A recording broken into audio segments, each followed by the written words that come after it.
Are you more likely to go on a late night out on a Thursday or a Friday?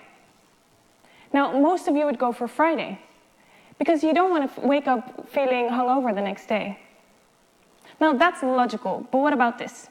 Are you more likely to make your country independent on a Thursday or a Friday?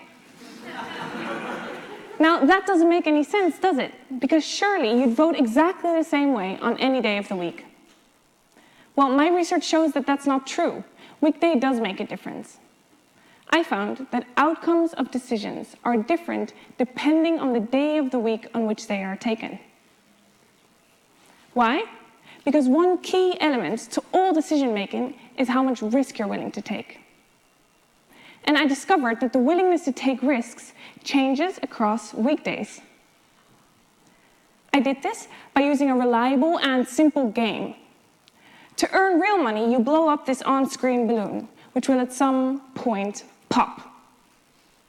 How far you blow up these balloons gives you a risk score. People play this game on every day of the week, and you can then compare their risk scores across weekdays. And the differences are striking. Risk scores are high on Monday, go down on Tuesday and Wednesday, and reach their lowest point on Thursday, where we become most cautious before reverting back to its original levels on Friday. Now, you might be thinking, what does this risky cycle have to do with voting? Well, as it turns out, every UK election since 1935 has been held on a Thursday. In most other countries, too, elections are always held on one particular day. The question is, does this matter? To find out, I analyzed voting intentions of 80,000 people across all weekdays ahead of the Scottish independence referendum. 4% more people voted against independence on Thursdays.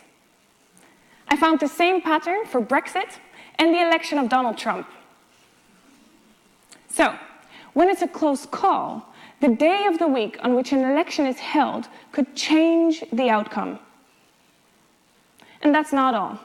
I also found weekday effects in FBI crime statistics, economic settings, and even in healthcare. So, these results are scary, but also useful. If we understand this risky cycle, we can use it to our advantage as a way of managing risk and arriving at decisions that we don't regret. Thank you for listening.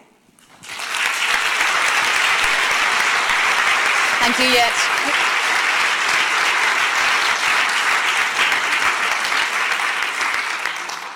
Questions for Jet?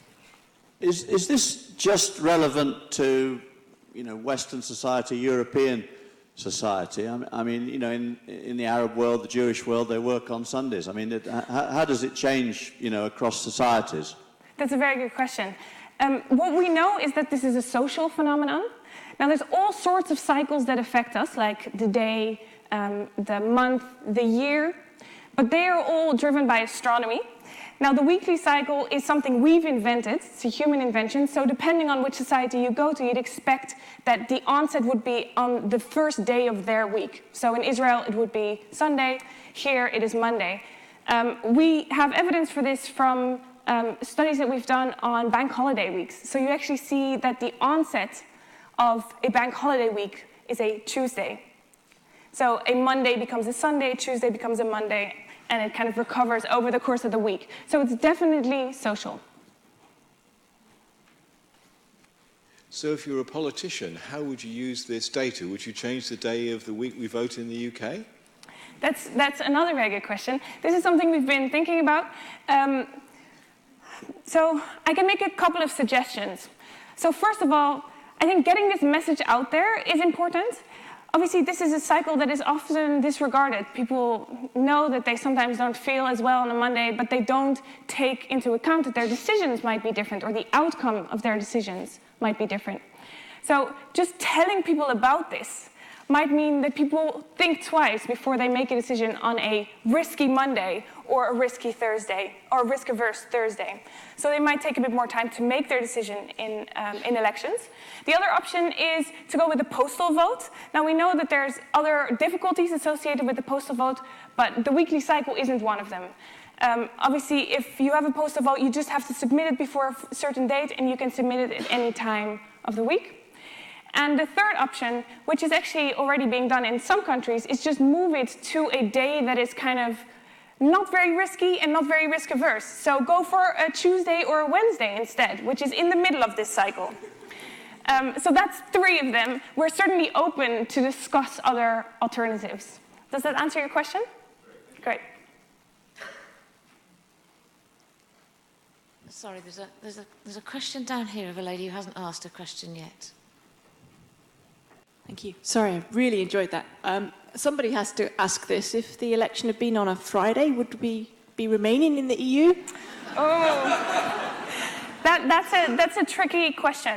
So what I can say is that our predictions were much more in line with the actual outcome.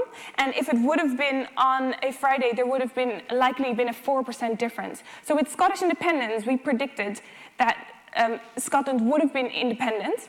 With the EU referendum, we would not have predicted that, but the margin would have been much smaller. And I should say that the method that we're using actually underestimates the size of the effect. So we saw a 4% difference, but it's likely a larger difference than that. But our data can't confirm that. So that would, it would be a speculation to say that we would have still been a part of the EU, but it's certainly an option that is closer if it would have been on a Friday. Does that answer your question? Yet, many thanks.